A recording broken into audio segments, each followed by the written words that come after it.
नमस्कार सभी को। संदीप चौधरी जीएस में एक बार फिर आपका स्वागत है। एनसीईआरटी 12वीं इतिहास के इसी क्रम में अपन अगले चैप्टर लेकर के आज एक साम्राज्य की राजधानी विजयनगर के बारे में विस्तार से अध्ययन करेंगे कि विजयनगर साम्राज्य जो मूल रूप से सल्तनत काल के अंदर एक वहाँ के मतलब सामंत के अधीन था और वो धीरे धीरे मोहम्मद बिन तुगलक के काल में आते आते किस प्रकार से वो एक साम्राज्य के रूप में उभर करके आया और एक बहुत ही महत्वाकांक्षी और बहुत ही मतलब एक अच्छा समृद्ध क्षेत्र बन करके उभर करके आया। तो एक साम्राज्य की राजधानी विजयनगर के बारे में बात करेंगे। लगभग 14वीं से लेकर के 16वीं सदी के मध्य तक ये समृद्ध में रहा, क्योंकि 1336 में तो हरिहर और बुक्का नामक दो मतलब उस समय के सल्तनत काल के एक जमींदार हुआ करते थे उस समय में, या सामंत हुआ करते थे मूल रूप से।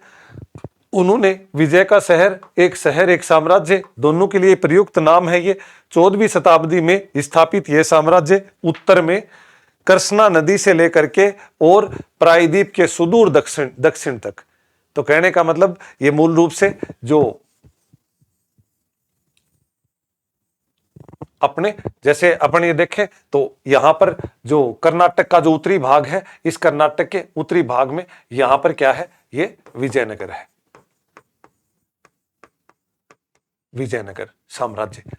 तो ये क्या है, यहां से उत्तर से कहां पे, कृष्णा नदी यहां पर जो कृष्णा नदी है इससे ये निकल करके और उसके बाद में सुदूर दक्षिण तक, तो इस क्षेत्र तक ये पूरा का पूरा ये फैला हुआ था, सुदूर दक्षिण तक। तो इस हिसाब से 1565 के आक्रमण के बाद यह उजड़ गया। 1565 में क्या होता है, तालीकोटा का युद्ध होता है। तालीकोटा या फिर अपन राक्षसी तागड़ी युद्ध,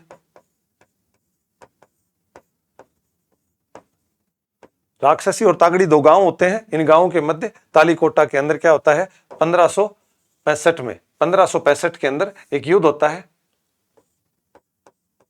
1565 में मूल रूप से विजयनगर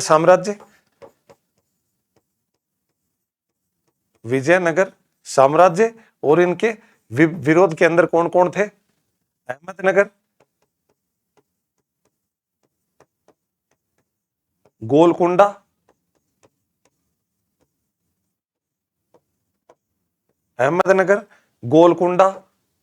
बिदर,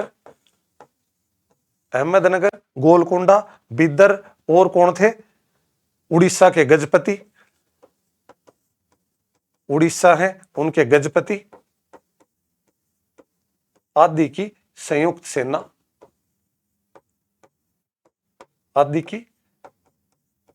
सेना के विरुद्ध ये लड़ा गया था। तो यहां पर क्या है, पुरातात्विक खोजों से, अभिलेखों से, मौखिक परंपराओं से विद्वानों ने इस साम्राज्य को पुनः खोजने में सहायता की, क्योंकि राक्षस तागड़ी युद्ध हुआ 1565 में। इसके बाद में इस शहर को, विजयनगर को क्या किया गया, विजयनगर को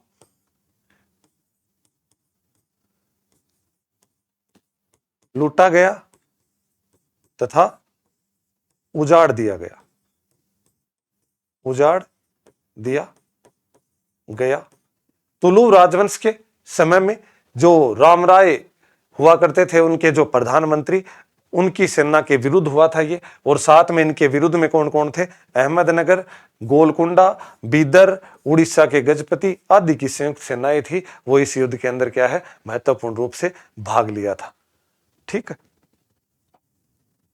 हम्पी की खोज, हम्पी महत्वपूर्ण शहर यहाँ का। कर्नल कोलिंग मैकेंजी 1754 में जन्म और 1821 में इनकी मृत्यु। इन्होंने 1800 ईस्वी के अंदर ईस्ट इंडिया कंपनी के एक अभियंता थे, ये एक इंजीनियर थे, ये पुरातत्वविद थे ये, जो मैकेंजी ने हम्पी के भग्नावशेष हैं, भग्नावशेष किसे कहते हैं, भवन या इमारतों के जो अवशेष मिलते हैं उनको, अवशेषों को, भवन या इनके अवशेषों को प्रकाश में लाने का पहला सर्वेक्षण मानचित्र है। वो कब किया, 1815 में पहले सर्वेयर जनरल बने और पहला ये मानचित्र है वो तैयार किया। 1815 में भारत के ये पहले सर्वेयर जनरल बने थे ब्रिटिश ईस्ट इंडिया कंपनी के तौर पर। इनके जिन स्रोतों का जो संकलन है वो उसने प्रारंभिक जानकारी के अंदर इन्होंने विरूपाक्ष मंदिर के पुरोहितों की स्मृतियां, वहां पर जो उनके पुरोहित थे राजा जो मतलब वहां के जो पूजा पाठ करने वाले जो पुरोहित थे उनकी स्मृतियों पर आधारित थी। 1856 के से छायाचित्र वगैरह और भवनों के चित्र संकलित किए, जो उनके वहां पर जो उनकी जो भी तथ्य थे उनको संकलन करना शुरू किया। और 1836 में अभिलेखकर्ताओं ने दर्जन अभिलेख एकत्र किए। इतिहासकारों ने इन्हें विदेशी यात्रियों के वृत्तांत, तेलुगु साहित्य, कन्नड़, तमिल और संस्कृत सारे साहित्यों को मिला करके और इसको हम्पी को क्या है, हम्पी को जो पूर्ण रूप से उजड़ गया था को पुनर्जीवित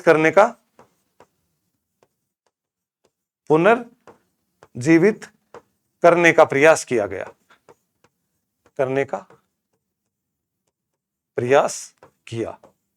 जो 1565 के तालीकोटा युद्ध के अंदर जो पूर्ण रूप से नष्ट हो गया था। यहां की जो व्यवस्था थी वो राय का मतलब क्या होता है, राजा। नायक का मतलब होता है एक प्रकार से सेनापति, और सुल्तान का मतलब है कि इस समय इसके आसपास में कौन थे, गोलकुंडा, और गोलकुंडा में कौन थे, सुल्तान। गोलकुंडा में सुल्तान थे, मतलब वहां पर जो मुस्लिम राजवंश था तो वो अपने आप को सुल्तान बताते थे। तो इनकी कैसी व्यवस्था यहाँ पे चलती थी। परंपरा और अभिलेख्य साक्ष्यों के अनुसार विजयनगर जो साम्राज्य है इसकी स्थापना हरिहर और बुक्का ने, हरिहर राय और बुक्का राय नामक दो भाई हैं, इनने 1336 में की। 1336 के अंदर जब इन्होंने ये किया उस समय सल्तनत काल चल रहा था अपना, सल्तनत काल दिल्ली, और इसका जो शासक था वो कौन था, मोहम्मद बिन तुगलक। मूल रूप से इसके जो शासन क्षेत्र को मतलब सल्तनत काल का सबसे वृहद क्षेत्र माना जाता है, सबसे बड़ा क्षेत्र माना जाता है। लेकिन यहां तक आते आते क्या है, क्योंकि इनका राजवंश दिल्ली सल्तनत का जो क्षेत्र है इतना ज्यादा बड़ा हो गया कि यहाँ के जो राजा थे वो अपने जो सामंत हैं, जो जागीरदार या जमींदार जिनको इन्होंने नियुक्त कर रखा था, वहां तक इनकी क्या है, पूर्ण रूप से सीधा प्रत्यक्ष नियंत्रण होना बंद हो गया। तो इनके समय में क्षेत्र भी सर्वाधिक बड़ा हुआ, लेकिन इसके बाद यहाँ के सामंत हैं उन्होंने अपने आप को स्वतंत्र भी सर्वाधिक इसी के समय में किया। तो एक स्वतंत्र किसने किया, हरिहर और बुक्का ने। किसको, विजयनगर साम्राज्य को स्वतंत्र रूप से, मतलब 1336 में इसने स्थापना की। ये दोनों किससे थे, संगम वंश से संबंधित थे। संगम वंश की स्थापना की इन्होंने। ठीक है, सबसे पहले उत्तरी जो संघर्ष है इनका दक्कन के सुल्तानों और उड़ीसा के गजपति शासकों से उर्वर नदी घाटियों व व्यापार पर अधिकार के लिए संघर्ष हुआ। कि सर्वप्रथम जो विजयनगर का जो साम्राज्य है हरिहर और बुक्का, इनके पास में कौन से थे, ऊपर की तरफ हरिहर और बुक्का के जो मतलब जो ये क्षेत्र है, जो ये जो क्षेत्र है यहां पर ऊपर में क्या है, ये जो दक्कन का इलाका था, और ये यहां पे क्या है, उड़ीसा के गजपति। तो इन दोनों से सर्वप्रथम इनका संघर्ष हुआ, दक्कन के सुल्तानों से और उड़ीसा के गजपति शासकों से। सर्वप्रथम स्थापत्य और विनिमय की यहां पर क्या क्या स्थापत्य कलाएं हुई, उसके अलावा पड़ोसी राज्यों से संपर्क और विचारों और भवन निर्माण की तकनीकों का आदान प्रदान हुआ इसी के समय में। क्योंकि इस समय के अंदर जो भी मतलब ये नया राजवंश शुरू हुआ तो यहाँ के आसपास के जो भी स्थापत्य कलाएं जो चल रही थी उस समय में इंडो इस्लामिक कला है उसका पूर्ण रूप से सीधा प्रभाव नजर आता है। क्योंकि इस्लामिक कला किस लिए हो गई, सल्तनत काल था, अधिकांश क्षेत्र के अंदर पूरा का पूरा जो राज्य क्षेत्र था वो दिल्ली सल्तनत के अधीन आता था, तो सीधा सब हो गया। और स्थानीय कला जो हमारी हिंदू कला है वो उस समय में वो हो गई। पूर्ववर्ती परंपराएं चोलों और होयसलों की जो परंपराओं में राय कहलाते थे, राजा को राय कहा जाता था, कृष्णदेव राय, हरिहर राय, बुक्का राय, इसी प्रकार सारे के सारे राजा हैं वो राय कहलाते थे। और शासकों ने इसी क्रम को आगे बढ़ाया। तंजावुर का बृहदेश्वर मंदिर, तंजावुर का जो बृहदेश्वर मंदिर है, अन्य नाम इसका राजराजेश्वर मंदिर भी बोला जाता है, इसको राजराजेश्वर मंदिर भी कहा जाता है, अन्य नाम इसका। राजराज प्रथम ने इसको बनवाया था, राजराज प्रथम ने इसको बनवाया था, तो बहुत पहले का बना हुआ मंदिर है। बेलूर के अंदर चनकेशव मंदिर इसी समय के उदाहरण है। तो ये इनसे पहले भी हरिहर 10वीं 11वीं शताब्दी में बृहदेश्वर मंदिर और ये जो वेलूर चनकेशव मंदिर है ये बने थे। तो उसी समय की जो परंपरा है इसको इन्होंने क्या है, विजयनगर साम्राज्य के राजा है हरिहर और बुक्का, इन्होंने उस चीज को जारी रखा। कर्नाटक साम्राज्य मुंह कहा जाता था। यहाँ के जो समकालीन लोगों ने विजयनगर साम्राज्य को इसी नाम से जाना जाता था, क्योंकि कर्नाटक के क्षेत्र के अंदर है ये, उत्तरी कर्नाटक में, और साम्राज्य मुंह कहा जाता था इसको, तो कर्नाटक साम्राज्य मुंह के नाम से। और गजपति है जो उड़ीसा में, जो हाथियों के स्वामी के रूप में, सुल्तान है वो अश्वपति, क्योंकि मूल रूप से जो मुगल शासक या जो सल्तनतकालीन शासक उनको सुल्तान कहा जाता था, और उनकी जो हस्ती सेना है उसकी मुख्य विशेषता घोड़ों के ऊपर होती थी, वो आधार होती थी। राय का मतलब होता है नरपति। तो इस प्रकार से इनका विभिन्न प्रकार से विभिन्नताएं दिखाई गई हैं इसके अंदर। तत्कालीन समय में जो शासक और जो व्यापारी होते थे उनके मध्य किस प्रकार की संबंध हुआ करते थे। घोड़ों का व्यापार युद्ध कला अश्व सेना पर निर्भर थी, क्योंकि ये परंपरागत समय के अंदर चली हुई है, सल्तनत काल चल रहा है, तो तुर्क या ईरान से अच्छे घोड़े हैं वो यहाँ पे मंगाए जाते थे। इसलिए अरब व मध्य एशिया से घोड़ों का आयात अत्यंत महत्वपूर्ण था, घोड़ों का आयात किया जाता था। साथ में यहाँ के जो पश्चिम के अंदर बंदरगाह है, जैसे भरगू कच्छ है, उस बंदरगाह के ऊपर यहाँ के घोड़ों को अधिक से अधिक यहाँ पे लाया जाता था। तो इस क्षेत्र के ऊपर अपना प्रभाव जमाने के लिए भी ये जो महत्वपूर्ण ये राजवंश महत्वपूर्ण था। यहाँ के व्यापार अरब व्यापारियों, जिनको कुदिरई चेट्टी घोड़ों का व्यापारी कहा जाता था, पर नियंत्रण रखता था, क्योंकि पूरा का पूरा जिसने यहाँ के जो ईरान से आने वाले या मध्य एशिया से आने वाले जो बढ़िया घोड़े हैं, अच्छी नस्ल के घोड़े हैं, अगर उसके ऊपर उन बंदरगाहों पे ऊपर अपना नियंत्रण कर लिया तो ये समझ लो कि वो उसकी सेना है वो सशक्त होगी और वो अन्य सेनाओं से आगे रहेगी। 1498 में आते आते पुर्तगाली भी पश्चिमी तट पर आए और बंदूकों का एक बेहतर तकनीक और महत्वपूर्ण शक्ति बन गए। बंदूक नाम की एक नई चीज उभर करके आई जब यूरोपियन लोग हैं वो हमारे देश में आए। और 1498 में सर्वप्रथम कौन आया? Vasco D gamma. Vasco D gamma आया, पुर्तगाली।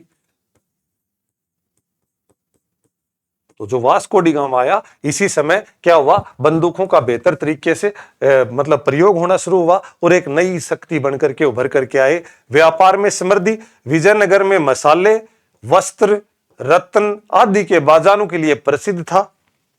व्यापार प्रतिष्ठा का मानक था और साथ में राज्य की स्मृति महत्वपूर्ण योगदान देता था। तो विजयनगर है वो मसालों के लिए, क्योंकि दक्षिण भारत में है, वहां के समृद्ध वस्त्रों के लिए और रत्न आभूषणों के लिए यहाँ के बाजार बहुत ज्यादा प्रसिद्ध माने जाते हैं। एक राजा को अपने बंदरगाहों को सुधारना चाहिए। कृष्ण देव राय लिखते हैं अपने ग्रंथ में, उस ग्रंथ का नाम क्या है? अमुक्त मलयद नाम का एक ग्रंथ है। किनका है ये ग्रंथ? कृष्ण देव राय का ग्रंथ है ये। तो इसमें वो बताते हैं कि एक राजा को अपने बंदरगाह हैं उनको सुधारना चाहिए, जिससे कि वाणिज्य और व्यापार है इस प्रकार से उनको प्रोत्साहन करना चाहिए। घोड़ों, हाथियों, रत्न, चंदन, मोती तथा अन्य वस्तुओं को खुले तौर पर आयात किया जा सके, ताकि इसके ऊपर आयात निर्यात है वो व्यापारिक गतिविधियां हो सके। तो ऐसा प्रत्येक राज्य को ऐसी व्यवस्थाएं की जानी चाहिए। कृष्ण देव राय है जिन्हें 1509 से लेकर के 1529 के मध्य, जिसने तुलु वंश के एक अच्छे समृद्धशाली शासक बने। उस आधार पर राज्य का चरमोत्कर्ष और पतन, जो राज्य का चरमोत्कर्ष है कि राज्य कब चरम पर पहुंचा और पतन कब हुआ, इस क्रम में अपन बात करेंगे। सर्वप्रथम संगम वंश ने इसकी स्थापना नींव रखी 1336 में। कौन? हरिहर और बुक्का ने। हरिहर व बुक्का नामक दो भाई थे ये। इन्होंने इसकी नींव रखी। 1485 तक ये चला। 1485 में सुलू वंश की स्थापना हुई और ये सैनिक कमांडरों ने सत्ता संभाली, क्योंकि इस समय में आसपास में सुलू वंश है। इन्होंने संगम वंश को पराजित करके और सुलू वंश की स्थापना की। सुलू वंश को 1503 में पराजित करके कृष्णदेवराय इनके तुलु वंश की स्थापना हुई। ये किससे संबंधित है? तुलु वंश से। तुलु वंश से संबंधित है। तो मूल रूप से कौन कौन से हो गए? संगम वंश, फिर सुलु वंश, और फिर कौन सा हो गया? तुलु वंश। तो ये 3 वंश हुए। कृष्णदेवराय इस तुलु वंश से संबंधित है।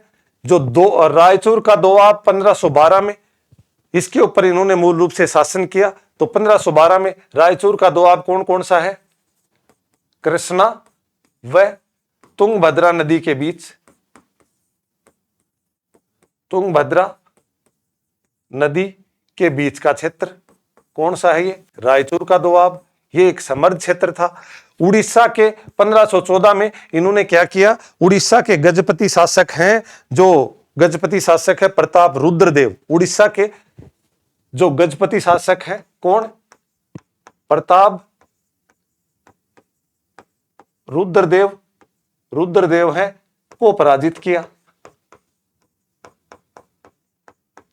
को पराजित किया 1524 में। और बीजापुर को 1520 में पराजित किया। और बीजापुर का कौन था? इस्माइल आदिल शाह। बीजापुर का जो शासक था 1520 में, वो कौन था? इस्माइल आदिल शाह। आदिल शाह, इसको भी इन्होंने क्या किया? पराजित किया। इन पर विजय प्राप्त करके मंदिर निर्माण का स्वर्णकाल माना जाता है कृष्णदेवराय के, जो 1509 से लेकर के 1529 के जो काल है, मूल रूप से तुलु वंश से संबंधित था। सबसे महत्वपूर्ण काल माना जाता है। फिर इसके बाद क्या होता है कि इनके जैसे 1529 के बाद में अन्य कोई साधारण शासक बने, जिन्होंने बहुत ज्यादा चरमोत्कर्ष के ऊपर नहीं लेके गए। और उसके बाद में एक युद्ध होता है, राक्षस तगड़ी का युद्ध, जिसको तालीकोटा का युद्ध भी बोला जाता है। तालीकोटा का युद्ध भी कहा जाता है इसको। और ये कहा किन किन के मध्य हुआ? बीजापुर, अहमदनगर, गोलकुंडा की जो संयुक्त सेना है। और दूसरी तरफ कौन था?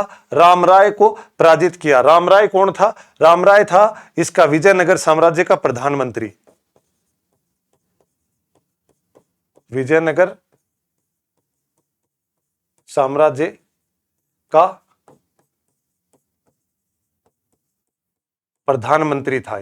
इसने क्या किया था? एक्चुअली रामराय ने क्या किया था? एक षड्यंत्र खेला था इन्होंने। इनको बीजापुर, अहमदनगर और गोलकुंडा को आपस में लड़ाने के लिए एक षड्यंत्र रचा था इनने।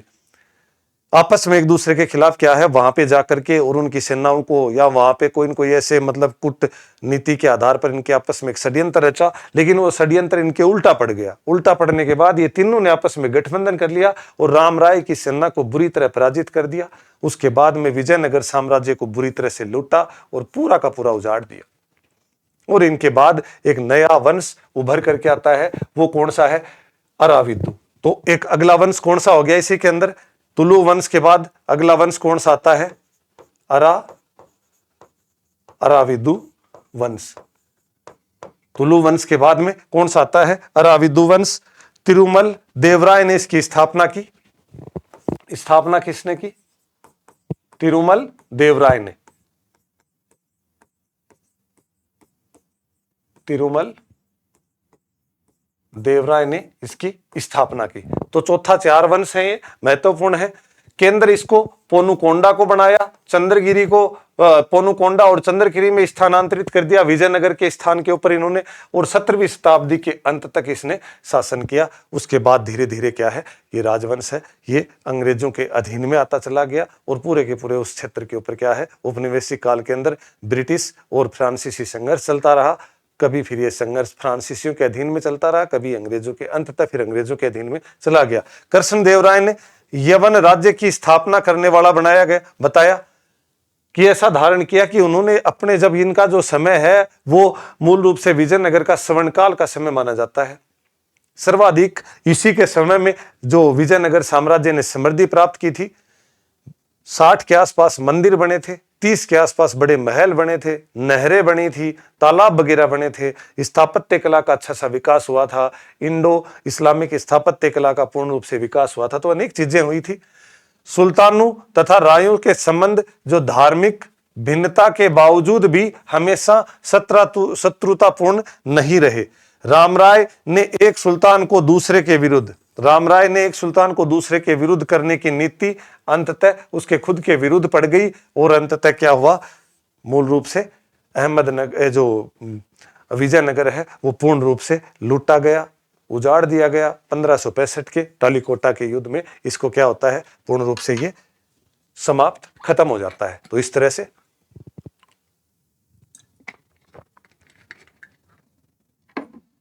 स्थिति को समझे। इसको देखो, मूल रूप से यह है विजयनगर साम्राज्य और इसके ऊपर की तरफ है, यहां पर कौन सा हो गया, ये बीजापुर, उसके बाद में ये हो गया गोलकुंडा और ये यहां पर क्या है अहमदनगर और ये क्या हो गया गजपति शासकों का जो उड़ीसा से संबंधित। तो शुरुआत के अंदर तो इनका जो संघर्ष है वो किन से चला था, बीजापुर, गोलकुंडा और उड़ीसा के साथ में। और जब तीनों ने संघर्ष किया, अंततः जब 1565 का तलीकोट का युद्ध हुआ, तालीकोट का या राक्षस तागड़ी का, उसके अंदर इनके विरुद्ध के अंदर कौन कौन आ गए, बीजापुर, उसके बाद अहमदनगर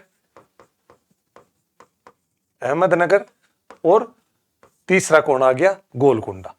तो ये तीनों ने मिलकर के संयुक्त सेना ने 1565 के अंदर तालीकोट या राक्षसी तागड़ी दो गांव है उनके मध्य उस क्षेत्र में युद्ध लड़ा गया।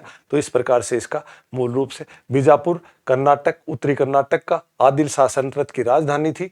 और इस तरह की विजयनगर है, ये कर्नाटक के अंदर तुंगभद्रा के तट पर, वर्तमान में जिसको हम्पी बोला जाता है, ठीक है। इसी प्रकार गोलकुंडा है, यह वर्तमान में जो तेलंगाना और हैदराबाद का भाग है, कुतुबशाही सल्तनत की राजधानी हुआ करती थी। उड़ीसा है, ये मूल रूप से जो भारत के पूर्वी तट के ऊपर है, बंगाल की खाड़ी के किनारे है, जगन्नाथ मंदिर, कोणार्क आदि सब मंदिर इस क्षेत्र के अंदर है। तो ये सबसे महत्वपूर्ण मूल रूप से अपने अवस्थिति देख सकते हैं। ये महाराष्ट्र है और ये कर्नाटक है। कर्नाटक का जो भाग है मतलब पूर्वी भाग, उत्तर पूर्वी भाग है, उस जगह के ऊपर क्या है, ये विजयनगर साम्राज्य की स्थापना हुई थी। राय तथा नायक, अमर नायक प्रणाली। राय तो अपन समझ गए कि मूल रूप से राजा, और नायक थे ये सैनिक या सेनापति, मतलब सैनिक प्रतिष्ठा वाले होते थे। और इनको एक अन्य नाम से भी जाना जाता था, नायंकर प्रणाली। नायंकर प्रणाली भी कहा जाता था इनको। मूल रूप से क्या होता है कि दिल्ली सल्तनत की इकता प्रणाली है, उससे प्रेरित होकर के विजयनगर के प्रमुख राजनीतिक खोज थी, क्या थी, नायक या फिर अमर नायक प्रणाली। अमर का अर्थ है मूल रूप से अमर नायक जो प्रणाली है उसमें अमर है वो समर शब्द से लिया गया है, और समर का मतलब होता है युद्ध, युद्ध होता है समर का अर्थ। और युद्ध करने वाला जो सेनापति होता है या जो मतलब सैनिक होता है या सेनापति या सेना का मुखिया होता है। राय के द्वारा, राय मूल रूप से राजा है, राय का सीधा सा अर्थ राजा है। विजयनगर साम्राज्य के राजा अपने सामने उपाधि राय की लगाते थे, इसलिए मतलब इसका नाम राय है।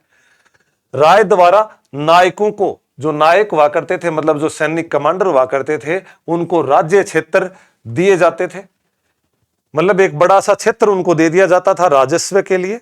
और ये जो नायक होते थे ये अपनी खुद की स्वयं की सेना रखते थे, और जब राजा को आवश्यकता पड़ती थी तो अपनी सेना सहित ये उसके पास उपस्थित हो जाते थे। और ये जो नायक होते थे ये क्या करते थे, किसानों से, शिल्पकर्मियों से, व्यापारियों से कर वसूलते थे। जो इनको क्षेत्र दे दिया जाता था वहां पर किसानों के ऊपर कर लगा देते थे, वहां पर शिल्प व्यापार का जो काम करते थे उनके ऊपर कर लगा देते थे, और जो व्यापारी आयात निर्यात का काम करते थे उनके ऊपर कर लगा देते थे। और जितना इनको पास राजस्व मिलता था उस राजस्व का कुछ भाग है तो वो तो अपने व्यक्तिगत रूप से इस्तेमाल के लिए, कुछ सेना के रखरखाव के लिए। और सेना के रखरखाव में भी मूल रूप से क्या करते थे ये, अश्व सेना घोड़ों की जो सेना थी उसके लिए, और हस्ती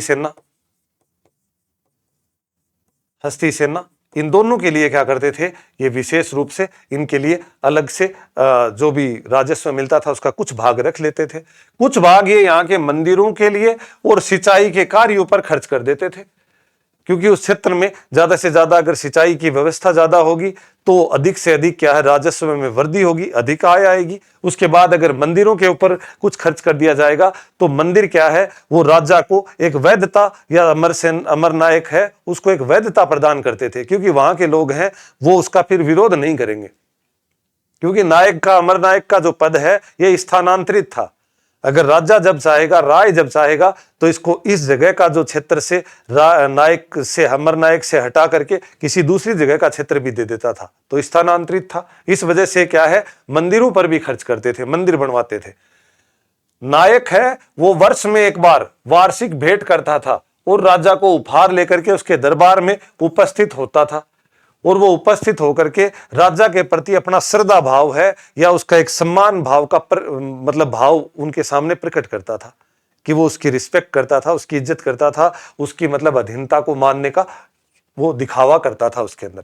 17वीं शताब्दी तक कई नायकों ने खुद के स्वतंत्र राज्य स्थापित कर लिए। बाद में धीरे धीरे जाकर के जैसे जैसे क्या है, अंग्रेजों का प्रभाव आया, यूरोपियन शक्तियों का प्रभाव इनके ऊपर पड़ने लगा, तो इन लोगों ने अपने अपने मतलब इन राजाओं के, क्योंकि विजयनगर साम्राज्य या बहमनी हो या गोलकुंडा हो या जो भी बीजापुर हो, कोई भी हो, इन सब क्षेत्रों के ऊपर क्या है, क्योंकि ये रायचूर, कृष्णा और तुंगभद्रा नदी के मध्य का रायचूर का दोआब, तुंग और भद्रा नदी के बीच का दोआब, ये पूरा का पूरा समर्थ था। और अंग्रेज क्या करते थे, ऐसे जो भी समर्थ क्षेत्र थे उनके ऊपर अपना पूरी नजर गड़ाए बैठे थे, अधिक से अधिक आर्थिक लाभ प्राप्त करने के लिए। तो उन राजाओं की शक्ति के ऊपर अंकुश लगा दिया। तो अंकुश जैसे जैसे लगाया, तब क्या किया, नायक हैं थोड़े फ्री हो गए, और फ्री हो गए तो इन्होंने अपनी अपनी शक्तियां हैं वो, उनका वश्चर्व है वो आगे बढ़ा दिया। तो इस प्रकार से इनकी धीरे धीरे स्थितियां मजबूत होती चली गई। विजयनगर साम्राज्य राजधानी तथा उसके परिप्रदेश शहर की जो रूपरेखा है वो कैसे है, विजयनगर साम्राज्य 3 प्रमुख अंचलों में विभाजित था। 3 प्रमुख इसके तत्व थे, 3 प्रमुख इसके मतलब घटक थे। उसमें क्या है, एक तो था धार्मिक केंद्र, दूसरा नगरीय केंद्र, और तीसरा है राजकीय केंद्र। कि एक तरफ तो पूरे के पूरे 3 आधारों पर बटा हुआ था, एक तो धार्मिक, एक जहां पर नगर जहां पर व्यापारिक गतिविधियां हो, एक जहां पर राजकीय केंद्र जहां राजा और उसका परिवार और प्रशासनिक केंद्र हो। तो इन आधारों पर बटा हुआ था। तुंगभद्रा नदी के किनारे बसा था। इस शहर का वर्णन है वो पुर्तगाली यात्री डोमिंग पेस ने किया है। डोमिंगो पेस है, पुर्तगाली यात्री है, उसने इसका पूरा वर्णन किया है। उसने वर्णन में अपना एक छोटा सा मतलब कोटेशन लिखा है कि वहां मैंने जो भी देखा वो रोम है जितना तो विशाल प्रतीत हुआ। रोम सभ्यता, रोम जो बड़ा समृद्ध शहर था उसके बराबर तो ये प्रतीत हुआ। देखने में अत्यंत सुंदर था। पेड़ों के कई इसमें उपवन थे, कई नालियां और कई तरह के स्थानों में यहाँ पर झीलें पाई गई हैं। कहने का मतलब चारों तरफ से सभी तरह से एक प्रकार का समृद्ध बताया इन्होंने। किसने बताया? डोमिंगो पेस ने, जो एक पुर्तगाली यात्री था। यात्री स्रोत के आधार पर इसका वर्णन मिलता है। 15वीं सदी के अंदर निकोलो दे कांति इटली का, अब्दुल रजाक समरकंदी फारस का, अफगानासी निकितिन रूस का, तथा 16वीं सदी में दुआते बारबोसा, डोमिंगो पेस और फर्नावो नुनीज, ये पुर्तगाली, इसने इसके शहर के अनेक प्रकार का विवरण लिखा है। इस शहर के बारे में कुछ इटली के, कुछ फारस के, कुछ रूस के, और अधिकांश जो पुर्तगाली हैं वो इस समय में, क्योंकि पुर्तगाली वास्को डी गामा के साथ में विभिन्न प्रकार के जो यात्री यहाँ पर इस समय तक आ चुके थे।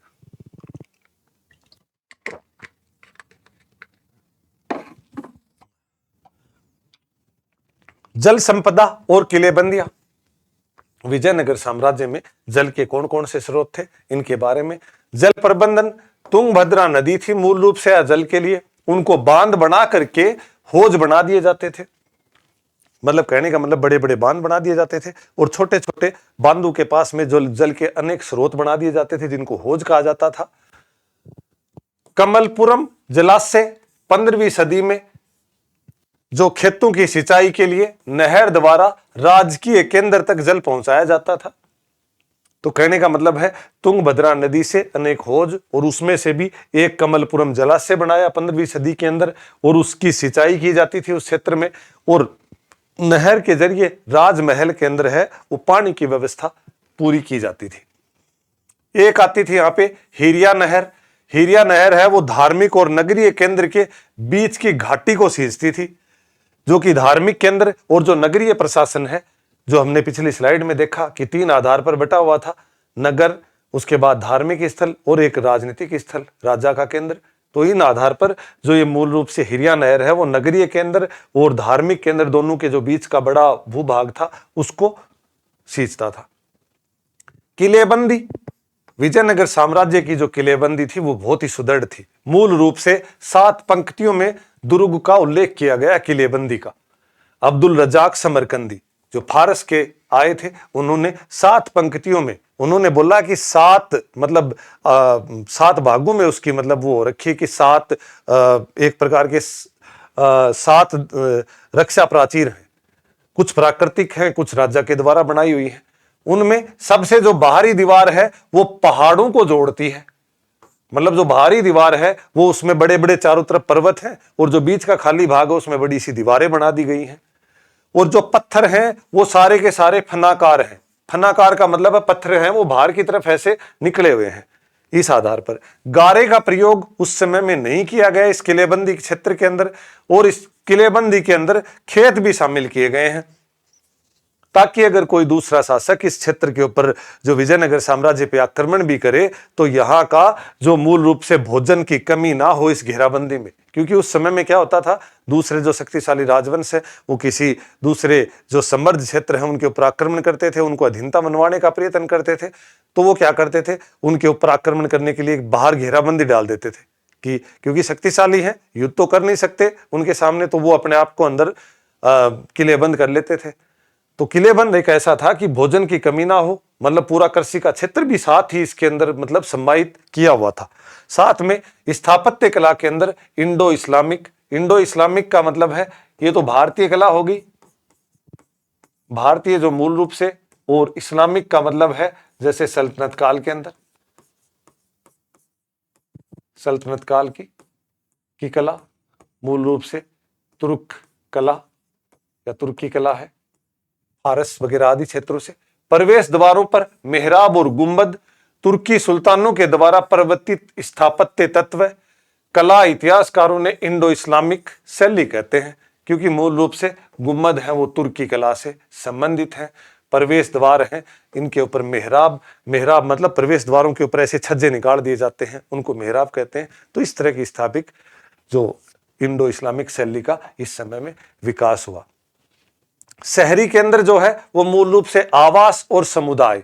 पुरातत्वविदों ने उत्तर पूर्वी कोने में परिष्कृत चीनी मिट्टी मिली है, परिष्कृत तो चीनी मिट्टी मिली है, तो चीनी मिट्टी से बनने वाले जो बर्तन हैं संभवतः इसका विवरण करते हैं कि यहाँ पर चीनी मिट्टी से संबंधित बर्तन मिले हैं। और चीनी मिट्टी से संबंधित बर्तन है वो कोई व्यापारी या समृद्ध या कुलीन जो लोग हैं, ऐसे लोग ही उन बर्तनों के अंदर भोजन करते हैं। तो इसका ये पता चलता है कि संभवतः अमीर व्यापारियों के आवास इस क्षेत्र में होंगे जहां से चीनी मिट्टी का ढेर मिला है, क्योंकि ये पूरा का पूरा नगर है वो तो लूट करके उजाड़ दिया गया था। कुछ जगह पर यहाँ पर मुस्लिम रिहायशी मोहल्ला भी मिला है जिसके अंदर मकबरे और मस्जिदें थी। तो मुस्लिम जो मतलब जनसंख्या का भी इसके अंदर विवरण मिलता है, जिनका स्थापत्य हम्पी के मंदिर मंडपू से मिलता जुलता है।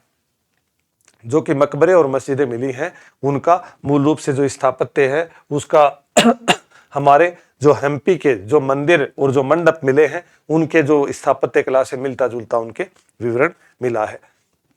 सामान्य जनता का जीवन है बरबोसा जो मूल रूप से पुर्तगाली एक यात्री था, उसने वर्णन किया है कि लोगों के अन्य आवास छप्पर के थे, फिर भी सुदृढ़ हैं और व्यवसाय के आधार पर कई खुले स्थानों पर लंबी गलियों में व्यवस्थित हैं। कि लोगों के आवास हैं वो छप्पर के थे संभवतः, और वो नष्ट हो गए क्योंकि एक लंबे समय के बाद इसकी खोज हुई। फिर भी ये खुले स्थानों की लंबी गलियों में व्यवस्थित थे। पूरे क्षेत्र में विविध संप्रदाय के पूजा स्थल मिले हैं और छोटे छोटे मंदिर मिले हैं। इस तरह की जो सामान्य आवास या जो सामान्य जनता का जीवन था, वहां पर विभिन्न प्रकार के धर्म और संप्रदाय को मानने वाले लोग रहते थे। तो कहने का मतलब अपन ये कह सकते हैं कि धार्मिक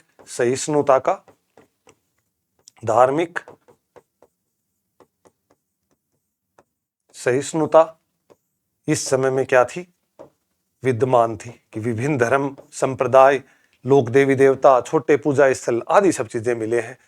कुएं, जलाशय, मंदिर, तालाब, पानी के स्रोत आदि बहुत सी चीजें इस समय में आके स्थापत्य के अंदर मूल रूप से प्राप्त होती हैं। राजकीय जो केंद्र था, धार्मिक केंद्र देख लिया, राजकीय केंद्र था बस्ती के दक्षिण पश्चिमी भाग में। जो मूल रूप से इसकी बस्ती थी, उसके दक्षिण और पश्चिम के भाग में राजकीय केंद्र था। राजकीय केंद्र में 60 से अधिक तो मंदिर बने हुए थे और लगभग 30 संरचनाएं हैं जो महल नुमा संरचनाएं थी, बड़ी संरचनाएं थी।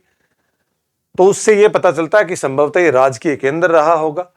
शासकों को मंदिर में प्रतिष्ठित देवी देवताओं से संबंध के माध्यम से अपनी सत्ता की वैधता प्रदान करते थे, क्योंकि कोई भी राजा है वो मूल रूप से किसी न किसी धर्म को संरक्षण देता है, किसी न किसी धर्म के मंदिर निर्माण वगैरह हैं, इनके मूल रूप से काम करता है इनके ऊपर, क्योंकि उसको ये पता होता है कि जो जनता है अगर उसके अनुसार उनको धर्म के आधार पर ही अपन बांध करके रख सकते हैं, और धर्म को जिस धर्म को अपन संरक्षण देंगे उसी के अनुरूप है वो प्रजा मतलब उस राजा के प्रति एक मतलब अपना फेवर रखती थी उसका। तो ये महत्वपूर्ण था। यहां के जो मूल रूप से बड़े भवन है उनमें सभा मंडप, ऊंचा मंच, लकड़ी के स्तंभों के लिए छेद रखे हुए थे। तो संभवतः लकड़ी है वो तो अभी नष्ट हो गई होगी, लेकिन इसमें लकड़ी के विशाल स्तंभ लगे होंगे। दूसरी मंजिल तक सीढ़ी, संभावित प्रयोजन अस्पष्ट है कि यह सभा मंडप है, इसका प्रयोजन क्या होगा, किस काम में लिया जाता होगा, क्योंकि ये ऊंचा मंच था, लकड़ी के स्तंभ थे, ऊपर सीढ़ियां भी जा रही हैं। तो संभवतः यह भी हो सकता है कि राजा उस मंच के ऊपर बैठ करके नीचे से मतलब जो प्रजा को संबोधित वगैरह करता होगा, ऐसी स्थितियां, लेकिन अस्पष्ट है। दूसरा क्या है, महानवमी डिब्बा 11,000 फीट का आधार, 40 फीट ऊंचा, कि मूल रूप से जैसे ये भूमि तल है इससे 40 फीट तो ऊंचा है, 40 फीट, और 11,000 फीट ऐसे है, इससे ये जो क्षेत्र है पूरा का पूरा ये क्या है, 11,000 फीट, 11,000 वर्ग फीट क्षेत्र है, मतलब ये पूरा का पूरा 11,000 वर्ग फीट क्षेत्र है ये। इस तरह का एक आधार की संरचना मिलती है। उभारदार उत्कीर्ण का मतलब है जो 40 फीट का जो ऊंचा मिला है, यहां पर भी अनेक चीजें हैं वो चित्रांकित की हुई हैं, बाहर की तरफ उभरे हुए हैं।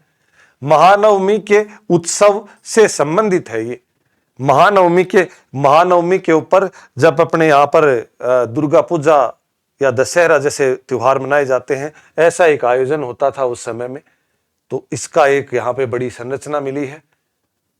उसके बाद हजार राम मंदिर या जिसको हजारा राम मंदिर भी कहा जाता है, संभवतः केवल राजा और उसके परिवार के लिए माना गया है। दीवारों पर क्या है, इसके रामायण के दृश्यांक है वो उत्कीर्ण किए हुए हैं। तो ये यहाँ की मतलब कला का महत्वपूर्ण आधार माना गया है। महानवमी डिब्बा ये बहुत महत्वपूर्ण है। और कमल महल, महानवमी डिब्बा एक अनुष्ठान होता था। यहां पर क्या होता था कि दशहरा या नवरात्रि के समय इस अवसर पर 10 दिनों तक चलता था ये, एकम से लेकर के नवमी या दसवीं तक, तो 9 से 10 दिन का, क्योंकि स्पष्ट नहीं है, लेकिन ये नवमी और दशहरा के संबंध में उत्सव है। 10 दिनों तक संभवतः ये चलता था, 10 दिन तक इसका आयोजन होता था। दूसरा क्या था, इसके अंदर मूर्ति पूजा, अश्व पूजा, पशु बलि, नृत्य, कुश्ती, शोभा यात्रा, अनेक प्रकार के क्या है, अनेक प्रकार की प्रतियोगिताएं होती थी इसके अंदर। अनेक प्रतियोगिताएं होती थी। नायक हैं, नायक कौन थे? जिनको मैंने पहले ही बताया कि राजा उनको विशेष क्षेत्र दे दिया जाता था, वो सेनापति होते थे, एक प्रकार से सेना रखते थे, और वर्ष में एक बार क्या है वो राजा के पास भेंट लेकर के उपस्थित होते थे। तो ये जो नायक हैं ये इसमें आते थे और राजा को भेंट देते थे, उपहार देते थे उसको, एक धन का मतलब बड़ा सा कुछ भी मतलब सोने से भरा हुआ एक बड़ा मतलब कोई ऐसी कुछ चीजें देते थे। नियत कर लेकर के आते थे, पूर्व से निर्धारित इनका जो कर होता था, जो वर्ष में एक बार अपनी श्रद्धा प्रकट करने के लिए इनको आना पड़ता था। इन उत्सवों पर गहन सांकेतिक अर्थ थे। साथ में इस जगह के ऊपर जब राजा यहां पर आता था तो इसके अंदर और क्या होता था कि राजा है वो विभिन्न अतिथियों को बुलाता था।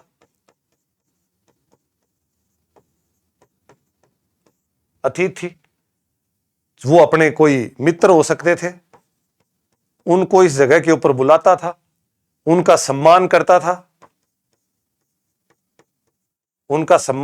था, और अंतिम दिन क्या है, 10वें दिन राजा क्या करता था, नायकों की सेना का निरीक्षण करता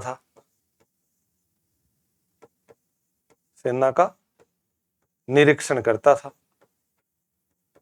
तो इस प्रकार का मतलब एक प्रकार का ये आयोजन था। एक प्रकार की मूल रूप से अपन क्या कह सकते हैं, विभिन्न प्रकार का मतलब कुल मिलाकर के झांकियां निकाली जाती थी इन 10 दिनों तक। विभिन्न प्रकार की झांकियां निकाली जाती थी, आज भी निकाली जाती है। उन पूर्व की चीजों को के प्रति मतलब धार्मिक श्रद्धा के आधार पर झांकियां निकाली जाती थी।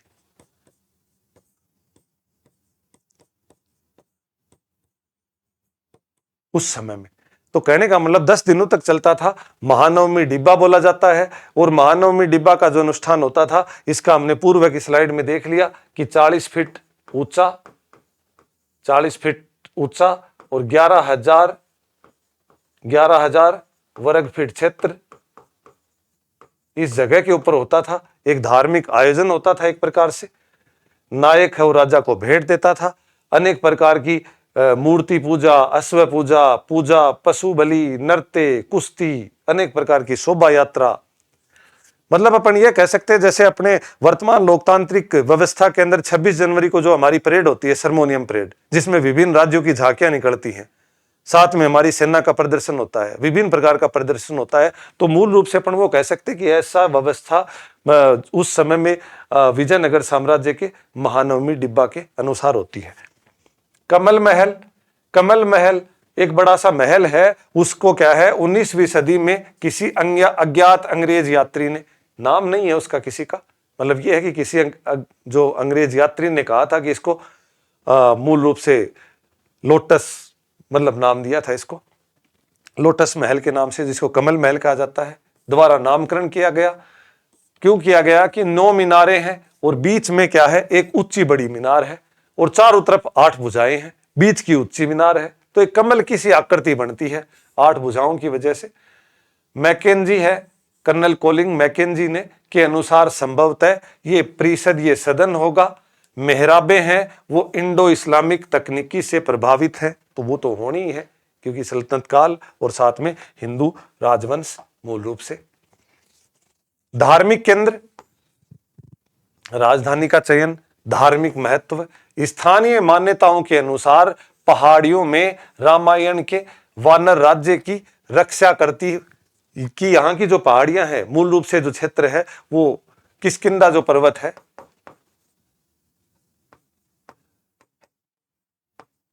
किष्किंधा पर्वत जो मूल रूप से सुग्रीव का राज्य क्षेत्र था रामायण के अनुसार। उस क्षेत्र का वर्णन की बात है कि ये यहाँ पर, और यहाँ पर क्या थी, एक स्थानीय देवी थी जो पंपा देवी थी, और एक यहाँ पे विरूपाक्ष मंदिर है जो शिव मंदिर है। और इस पंपा देवी ने इस पर्वत के ऊपर क्या है, भगवान शिव से विवाह के लिए लंबे समय तक तप किया, और यह विवाह आज भी विरूपाक्ष मंदिर में वार्षिक उत्सव के रूप में मनाया जाता है। तो यहाँ का जो सबसे प्रसिद्ध मंदिर है वो पंपा देवी और विरूपाक्ष मंदिर है। और पंपा देवी यहाँ की स्थानीय लोक देवी है। और उसने क्या किया था कि विरूपाक्ष जो शिव मंदिर है, जो भगवान शिव का अवतार का आधार है, उसको मतलब प्रसन्न करने के लिए और उससे विवाह करने के लिए लंबे समय तक तप किया था। और वो आज भी इस दिवस एक के दिन मतलब इस मंदिर के अंदर एक उत्सव के रूप में आज भी मनाया जाता है। शासन और देवत्व, विजयनगर साम्राज्य भगवान विरूपाक्ष की ओर से शासन करने का दावा करते हैं। क्यों दावा करते हैं? क्योंकि वो जो भी कोई राज आज्ञा वगैरह लिखते थे, वो सभी राज के आदेश लिखते थे, उसमें क्या लिखते थे, श्री विरूपाक्ष लिख करके शुरुआत करते थे सबसे ऊपर ऊपर। शासक हैं वो हिंदू सुल्तान के विरुद्ध धारण करते थे। साथ में राजकीय प्रतिकृति मूर्तियां मंदिरों में प्रदर्शित की जाती थी। तो कहने का मतलब है ये मूल रूप से शासन को देवता के आधार पर, देवत्व के आधार पर स्थापना करने का प्रयास करते थे। यहाँ के जो राजाज्ञा वगैरह जो भी आदेश लिखे जाते थे उन पे श्री विरूपाक्ष का उद्धरण करते थे। गोपुरम और मंडप मंदिर स्थापत्य।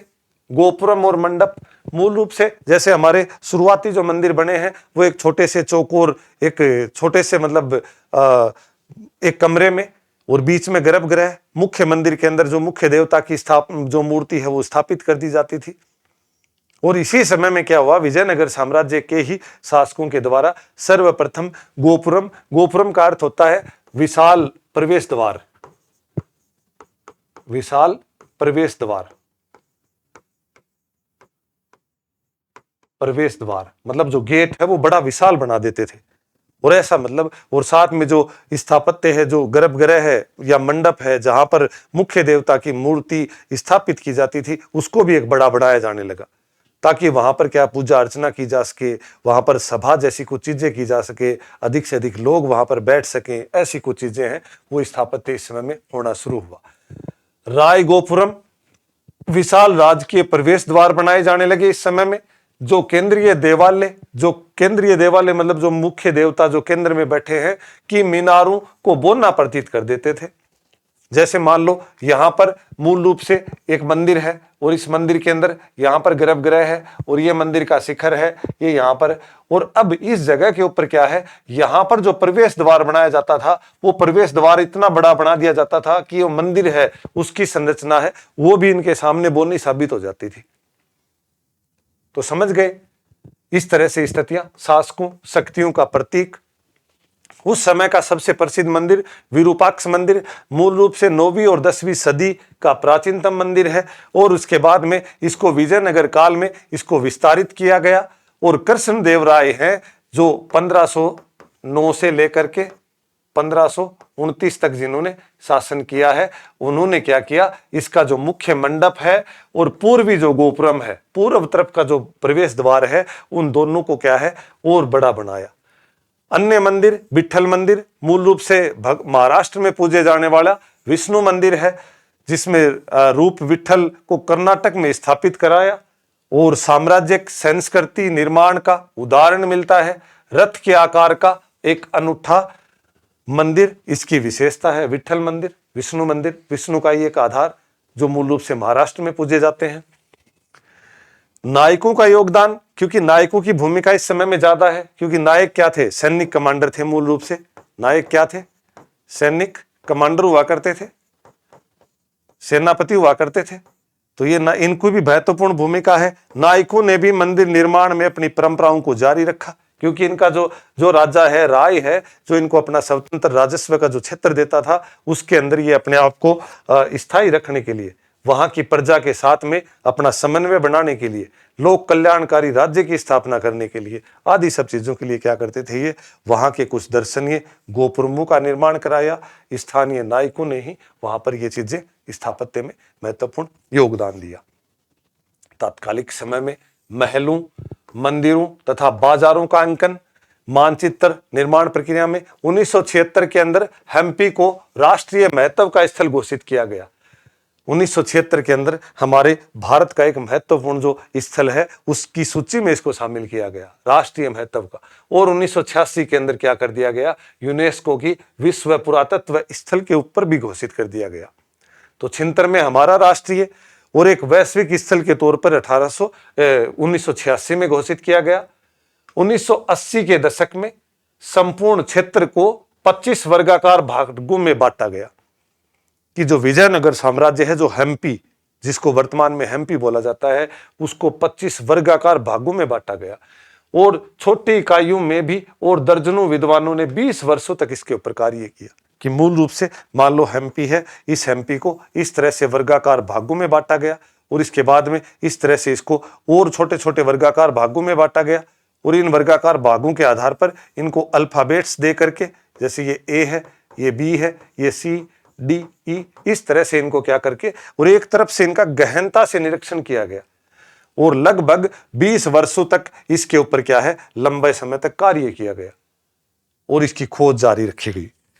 बाजार जो पेश का विवरण, पेश कौन था, ये मूल रूप से पुर्तगाली यात्री है। उसने कहा था कि यहाँ की जो गली है उसमें कई व्यापारी रहते हैं, आपस में सभी प्रकार के माणिक्य, हीरे, पन्ने, मोती, वस्त्र और पृथ्वी पर होने वाली हर वस्तु यहाँ पर इस बाजार में पाएंगे। मतलब क्या निकला कि इस विजयनगर की समृद्धि को दर्शाता है कि यहाँ पर रहने वाले जो व्यापारी हैं वो माणिक्य, हीरे, पन्ने, मोती, वस्त्र, पृथ्वी पर हर वस्तु है वो यहाँ पर पाएंगे। नुनीज के अनुसार, नुनीज भी एक कौन है, ये नुनीज भी है, ये पुर्तगाली यात्री है। इसने भी कहा कि बाजार में फलों, अनाज और मांस के भरे रहते थे और उनकी जो कीमत है वो भी काफी सस्ती होती थी। तो ऐसा विवरण दिया, ये इसकी विजयनगर की समृद्धि को दर्शाता है। उत्तर की खोज में प्रश्न कि आज भी जब हम जो हम्पी है मूल रूप से पूर्ण रूप से अधिकांश नष्ट हो गया, तो नष्ट होने के बाद में क्या है, इस समय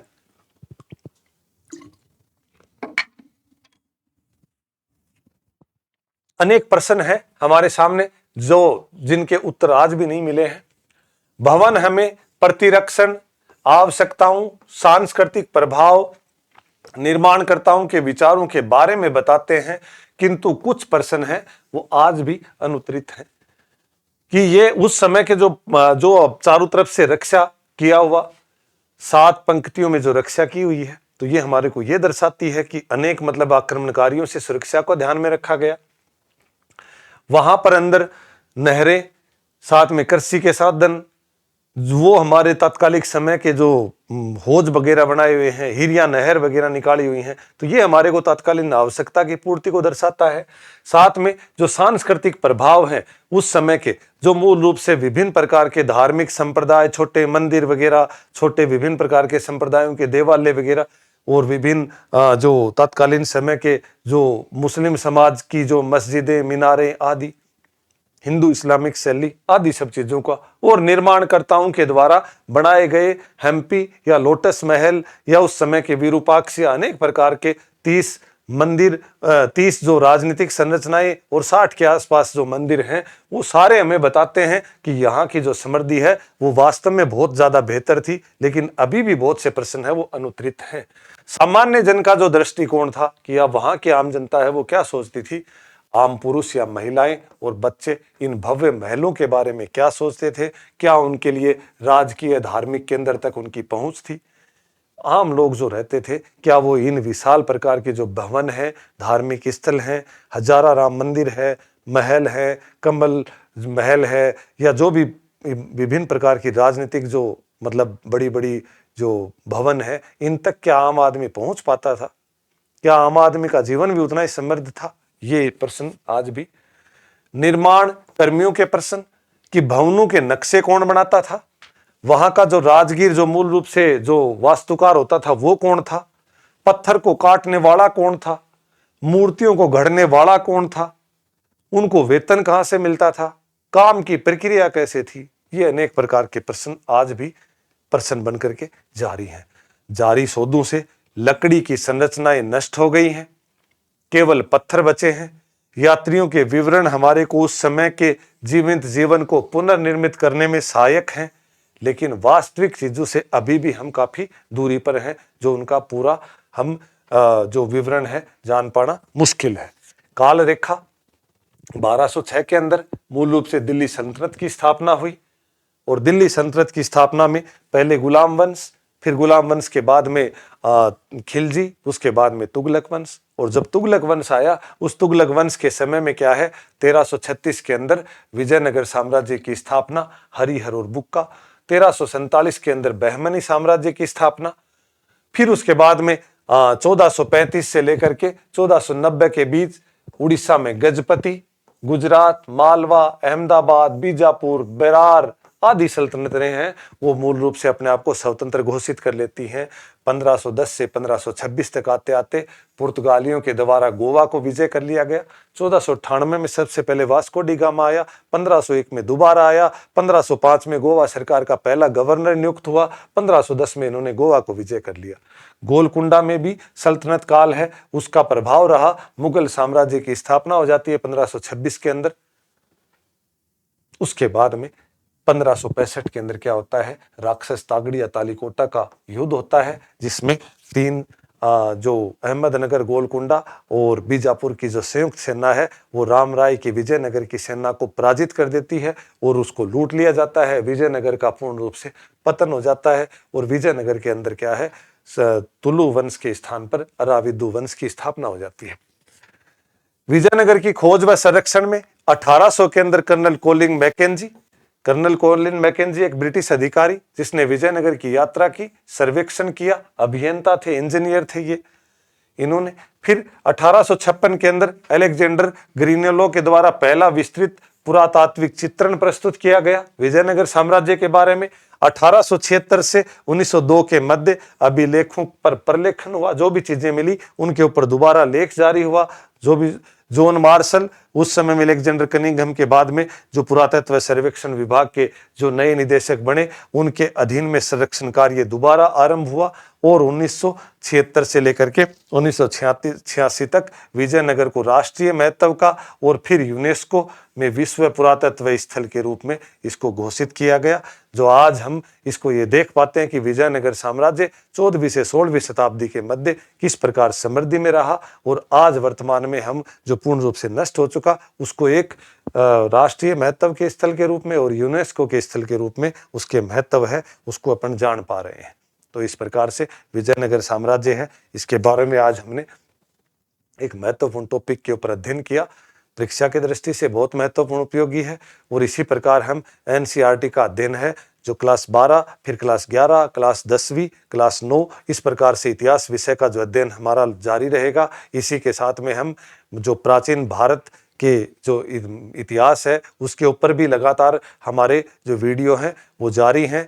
तो आप अधिक से अधिक हमारे जो चैनल है उसको सब्सक्राइब करें, उसके बाद वीडियो है उनको शेयर करें, उनको लाइक करें, उनको देखें, अपने हाथ से स्वयं उसके नोट्स बनाएं और अधिक से अधिक सफलता के लिए हमारे साथ लगातार निरंतर जुड़े, मेहनत करें। और साथ में यूट्यूब के इसमें टेलीग्राम के ऊपर जो हमारे जो भी आपको ये पीडीएफ फॉर्मेट के ऊपर नोट्स हैं वो उपलब्ध करा दिए जाएंगे। एक बार फिर आपका बहुत बहुत धन्यवाद।